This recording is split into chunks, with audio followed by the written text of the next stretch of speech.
Hello guys, welcome back to my channel Pujaduli lifestyle ব্লগে। তোমাদের অনেক অনেক ভালোবাসা। তোমরা কেমন আছো? আমি তো খুব খুব খুব ভালো আছি। একটা রেসিপি নিয়ে এসেছি, পুরো ভিডিওটা দেখবেন, পুরো ভিডিওটা স্কিপ না করে পুরো ভিডিওটা দেখবেন। আর রেসিপিটা কেমন লাগে আমার চ্যানেলটি ফেসবুক থেকে দেখলে ফলো করে রাখবেন।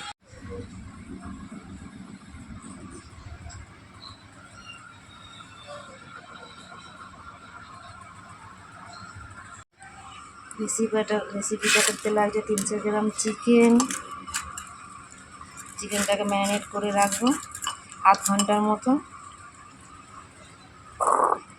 নুন, হলুদ, জিরের গুঁড়ো,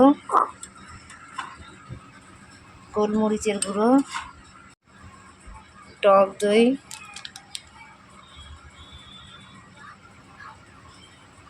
রসুন, কাঁচা লঙ্কা বাটা পেস্ট, নিজের হাতে বাটা, লেবুর রসটা দিলে মাংসটা সিদ্ধ হবে তাড়াতাড়ি। মাংসগুলো দেখুন কত সুন্দর মাখানো হয়ে গেছে। এখন আধ ঘন্টা ম্যারিনেট থাকবে। মাংসটা আধ ঘন্টা ম্যারিনেট করা ছিল। এবার ক্যাপসিকাম, পেঁয়াজ, টমেটো দিয়ে মাংসের সাথে মিশিয়ে, ম্যারিনেট করা মাংসের মধ্যে মিশিয়ে কাঠির মধ্যে সুন্দর করে একটা পেঁয়াজ, ক্যাপসিকাম, চিকেন, টমেটো দিয়ে সুন্দর করে কাঠির মধ্যে সাজিয়ে দিতে হবে।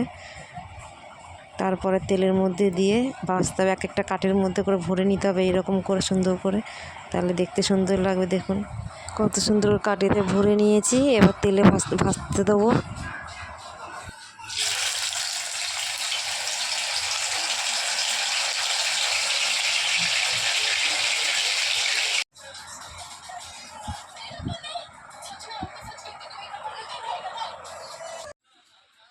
চিকেন কাটি কাবাবটা দেখুন কত সুন্দর হয়েছে। তো আমি খেয়ে আপনাদের বলছি খুবই সুন্দর হয়েছে, ভালোই লাগছিলো। আর সামনে কাউকে পাইনি, তাই আমি নিজেই খাচ্ছি আর নিজেই বলছি খুবই ভালো হয়েছে। একবার বাড়িতে বানাবেন। আমার রেসিপিটা ভালো লাগলে লাইক, কমেন্ট, শেয়ার করবেন।